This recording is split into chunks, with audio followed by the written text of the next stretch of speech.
Vamos a hacer este ejercicio de campo electrostático apropiado para física de bachillerato. Nos dicen que en un sistema de referencia cartesiano se sitúan dos cargas. Un sistema de referencia cartesiano, eje X, eje Y, y nos dicen que en el punto 1, 0 tenemos una carga Q1 de 1 microculombio. Este es el punto 1, 0. Una carga positiva en el punto 1, 0. Y una carga Q2 en el punto 4, 2. 1, 2, 3, 4, 4, 2. Una carga que nos dicen negativa de menos 2 microculombios en el punto 4, 2. Y nos dicen que hallemos el vector fuerza electrostática que la carga 1 hace sobre la carga 2. Si estas 1 y estas 2, la fuerza que 1 hace sobre 2 sería esta de aquí. Bien, vamos a utilizar dos maneras. Vamos a hacer este ejercicio de dos formas distintas. Por un lado, utilizando la expresión vectorial de la ley de Coulomb. Bueno, sabemos que F12, F12 sería igual a KQ1, Q2, R12 al cuadrado. Fíjense que este es el módulo descrito por la ley de Coulomb, y para darle características vectoriales lo único que hago es multiplicarlo por el vector de posición R12 partido por su módulo, es decir, por el vector unitario en la dirección de la línea que une las dos cargas. Lo primero que necesitamos es el vector R12, que es el vector que sale de 1 y termina en 2. Fíjense que R12 sería 3i más 2j. 3i hacia allá más 2j. Si a alguno esto le cuesta, pues es fácil, porque lo único que tiene que hacer, R12 es el vector que va de 1 hasta 2, son las componentes de 2 del punto 2 menos las componentes del punto 1. Fíjense, las componentes del punto 2 son 4, 2, y las del punto 1, pues 1, 0. Cuando dices 4 menos 1 te queda 3, y cuando haces 2 menos 0 te queda 2. 3i más 2j. Bueno, pues venimos aquí y ponemos todo lo que tenemos que hacer. 9 por 10 elevado a 9. Q1 es un microculombio. Recuerden que un microculombio son 10 elevado a menos 6 culombios. Bueno, pues 1 por 10 elevado a menos 6 por Q2. Q2 es menos 2 microculombios. Bueno, pues menos 2 por 10 elevado a menos 6 partido por el módulo del vector R12, que no hicimos antes. Pero bueno, el módulo del vector R12 será la raíz cuadrada de una componente al cuadrado más la otra componente al cuadrado. Raíz de 9 más 4, raíz de 13. Bueno, partido por raíz de 13 al cuadrado por el vector R12, que es 3i más 2j, pues partido por R12 raíz de 13. Cuando hacemos esta operación, pues lo que nos queda es directamente el vector con sus componentes. Vamos a hacerlo. 9 por 10 elevado a 9 por 1 por 10 elevado a menos 6 por 2 por 10 elevado a menos 6. Voy a hacer la componente x, multiplico por 3 y eso lo divido entre 13. Se me va al cuadrado con la raíz. Perdón, voy a meterlo entre paréntesis.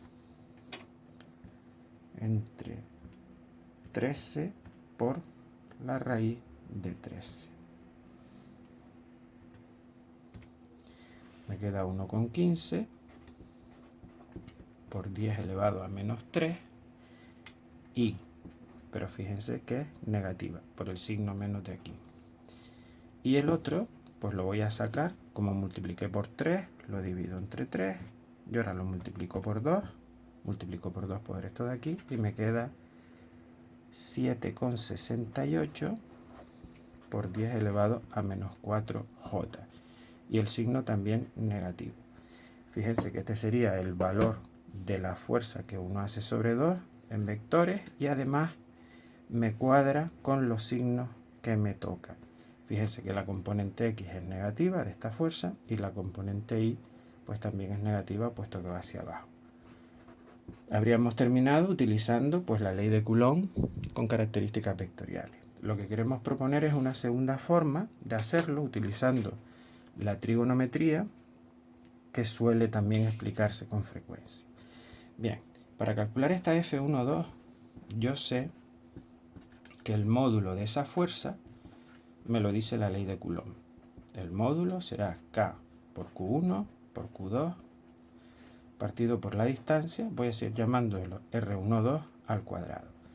Yo pongo aquí mis números, 9 por 10 elevado a 9, Q1 sería 1 por 10 elevado a menos 6 y Q2 2 por 10 elevado a menos 6. Como estoy calculando el módulo, no tiene ningún sentido que yo le meta ahí el signo. Ese signo tiene sentido cuando utilizo la ley de Coulomb con características vectoriales. Partido por la distancia al cuadrado, raíz de 13 al cuadrado.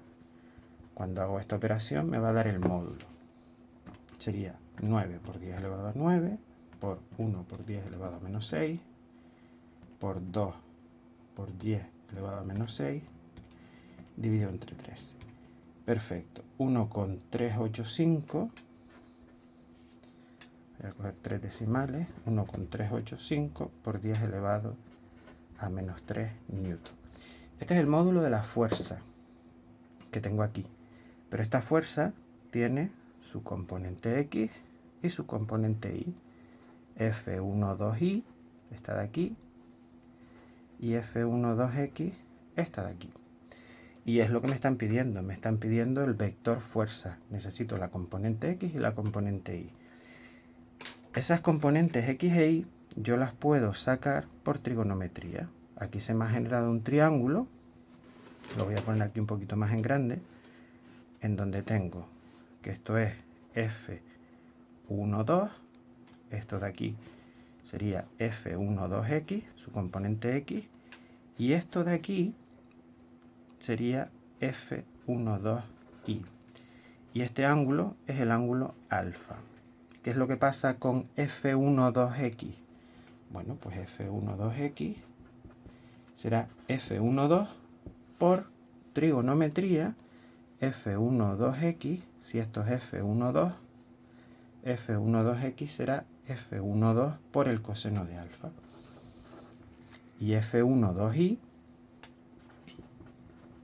la componente Y de la fuerza, pues será F12Y, estaría en este lado, por el seno de alfa. Fíjense que F12 es lo que yo tengo aquí, 1,385 por 10 elevado a menos 3. F12 lo mismo.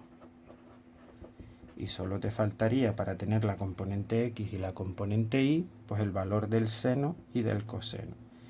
¿Cuánto vale el coseno de alfa? Bueno, pues el coseno de alfa, de este ángulo de aquí, será cateto contiguo, que mide 3 unidades, partido por la hipotenusa. Y la hipotenusa es pues la raíz cuadrada de 3 al cuadrado más 2 al cuadrado. Raíz cuadrada de 3 al cuadrado más 2 al cuadrado, que ya hicimos antes y era raíz de 13.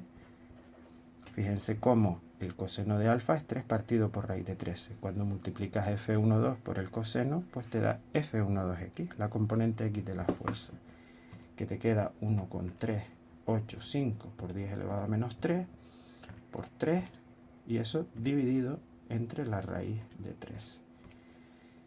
¿Qué nos queda? 1,15 por 10 elevado a menos 3. Esta es la componente X de la fuerza. Fíjense que nos están coincidiendo las cosas. La componente Y de la fuerza, F12, que habíamos calculado el módulo, por el seno del ángulo que forma. Aquí no me va a caber, pero el seno del ángulo que forma será cateto opuesto partido por hipotenusa. El cateto opuesto mide 2 unidades según este triángulo. Cateto opuesto partido por la hipotenusa, que vuelve a ser pues la raíz de 13. Con lo cual, cuando vienes aquí y lo haces, te queda 1,385 por 10 elevado a menos 3 por 2 y dividido entre la raíz de 13. Y lo que te queda es 7,68 por 10 elevado a menos 4, que fíjense que realmente coincide con lo de antes. Repetimos, mediante este proceso, pues nosotros directamente calculamos el módulo y con la trigonometría sacamos la componente x de la fuerza, que es coseno de este ángulo, por coseno de este ángulo. La componente y de la fuerza sería la fuerza por el seno de este ángulo. El seno sale de trigonometría, considerando el triángulo que se forman los ejes cartesianos.